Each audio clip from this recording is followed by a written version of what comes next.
Hey guys, it's Thang. So today we are going to be looking at the Crusader's Unrelenting Stampede build. This build is a non-seasonal T6 and G30 Plus build available for Windows, Mac, Xbox, and PlayStation versions on patch 2.1 and above for Reapers of Souls. So yes, you can do this build no matter which system you are on, seasonal or non-seasonal. So before we get started, this build is almost like the Condemned Bomb build. The majority of gears, gear stats, skills, and Paragon level will be extremely similar. If you haven't checked that video out yet, the link will be in the description below and of course in the annotation. But let's quickly recap from the Condemned build what we need. First, we need at least 57% cooldown reduction for the Akkarat's champion to be up at all times. This is very important. So for gears, we need Leoric's crown for its passive, 6 set Akkhan's armor set, 1 ring of royal grandeur, 1 unity ring for you, 1 unity ring for your follower's immortal relic, vigilante belt, hellfire amulet with the passive of binary, indestructible, or long arm with the law, and strong arm bracers. The Paragon levels are pretty much exactly the same. For core, movement speed until 25% limit, then everything else into strength. For offensive, it's cooldown reduction first, critical hit chance, critical hit damage, then attack speed. For defense, it's resist all, armor, life regeneration, then life. For utility, it's resource cost reduction, area damage, hit on life, and then gold. Pretty much exactly the same.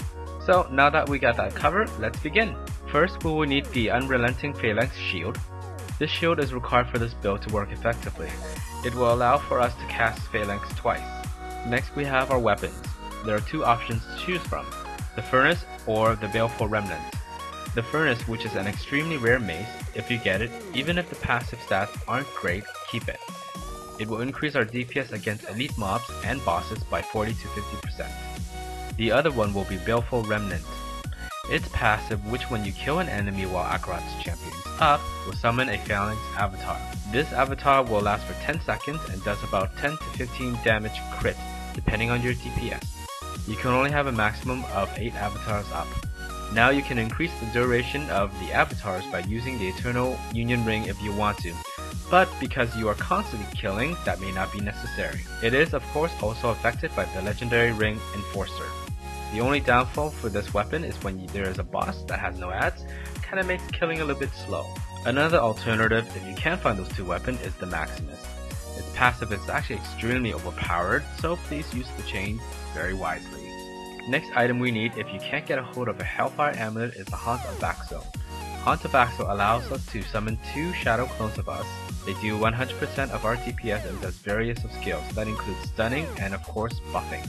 They can't die from enemies and last for 15 seconds, so there is a 30-second cooldown on the amulet itself, which isn't affected by our cooldown reduction. So for every 15 seconds you'll have 2 clones. It is of course also affected by the legendary gem Enforcer. Now if you can't get a hold of these 2 amulets, then I would suggest the Zephyrian Amulet or the Countess Julia cameos to absorb lightning and arcane damage respectively.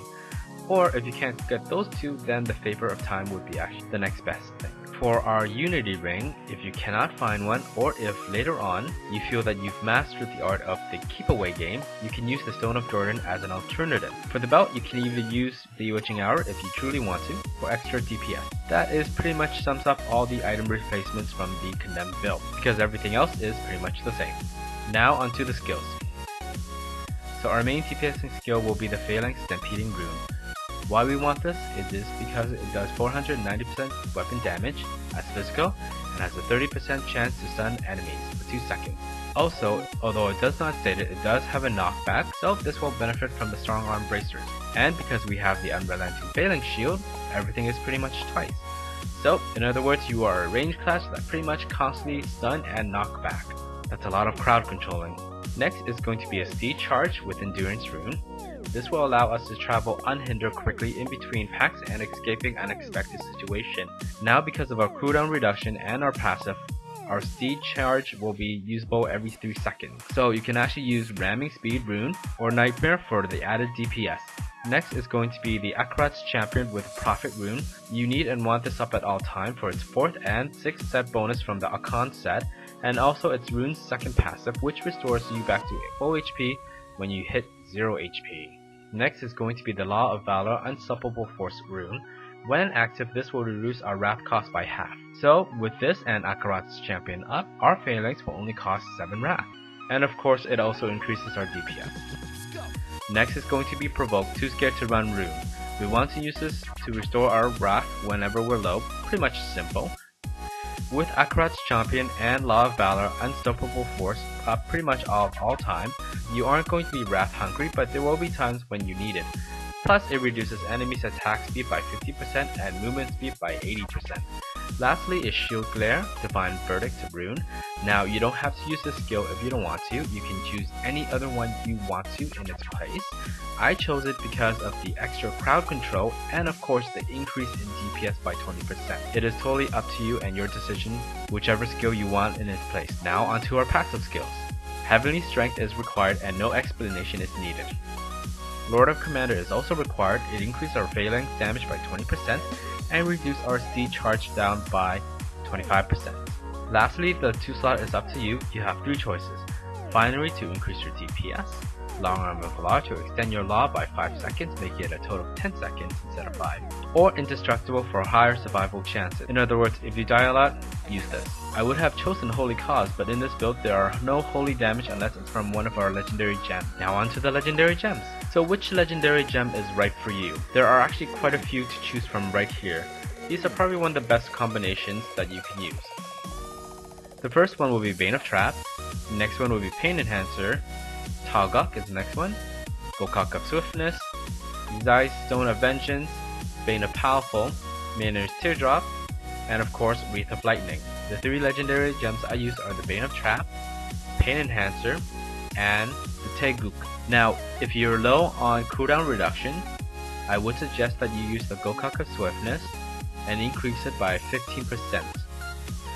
So with this build there are quite a lot of crowd control. You should never really be hit much or at all.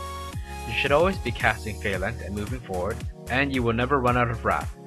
But of course, to progress even higher really depends on your gameplay, your legendary gem levels, and the greater rift that's generated for you.